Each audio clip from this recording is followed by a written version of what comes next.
Hello' everyone, কি খবৰ আপোনালোকৰ? পিছে হেয়াৰ ষ্টাইলটো কেনেকুৱা লাগিছে? ভাল লাগিছেনে? আজি আপোনালোকৰ লগত শ্বেয়াৰ কৰিম একেবাৰে সহজতে কেনেদৰে এনেকুৱা এটা হেয়াৰ ষ্টাইল বনাব পাৰি। ফাৰ্ষ্টতে আমি ইয়েৰ টু ইয়েৰ ছেকশ্যন কৰি চুলিখিনি পাৰ্টিশ্যন কৰি ল'ম আৰু তাৰপাছত বেক ছাইডৰ যিখিনি হেয়াৰ আছে গোটেইখিনি ভালদৰে এনেদৰে বান্ধি ল'ম আৰু তাৰপাছত এটি দীঘল পাফ লৈ মজবুতকৈ আমি পাফটো ইউ কাটা লগাই ল'ম আৰু একদম খুব ধুনীয়াকৈ নিট এণ্ড ক্লিন কৰি আমি পাফটো এনেদৰে টাইটকৈ আমি বান্ধি ল'ম।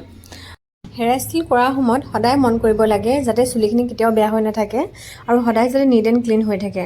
আৰু আগফালে এনেদৰে আমি টুইষ্ট কৰিম, দুডাল চুলি লৈ এডাল আমি লেফ্ট ছাইডে দিম আৰু এডাল আমি ৰাইট ছাইডে দিম আৰু এনেদৰে ছেকশ্যন ক্লিপ লগাই আমি লক কৰি যাম আৰু লগতে খুব ধুনীয়াকৈ হেয়াৰ স্প্ৰে মাৰি আমি ইউ কাটা এনেদৰে ফিক্স কৰি যাম যাতে আমাৰ চুলিখিনি ফিক্স হৈ থাকে, হেয়াৰ ষ্টাইলটো আমাৰ ফিক্স হৈ থাকে। ফ্ৰণ্ট ছাইডে আমি এনেদৰে কৰিলোঁ, দুয়োটা ছাইডে মই ছেইম ষ্টাইলতে একেই ধৰণে মই হেয়াৰ ষ্টাইলটো বনালোঁ আৰু শেষত আমি এনেদৰে ইউ কাটাখিনি খুলি দিম আৰু চাম যাতে আমাৰ হেয়াৰ ষ্টাইলটো ধুনীয়া হৈ থাকে, একো যাতে খেলি মেলি হৈ নাথাকে।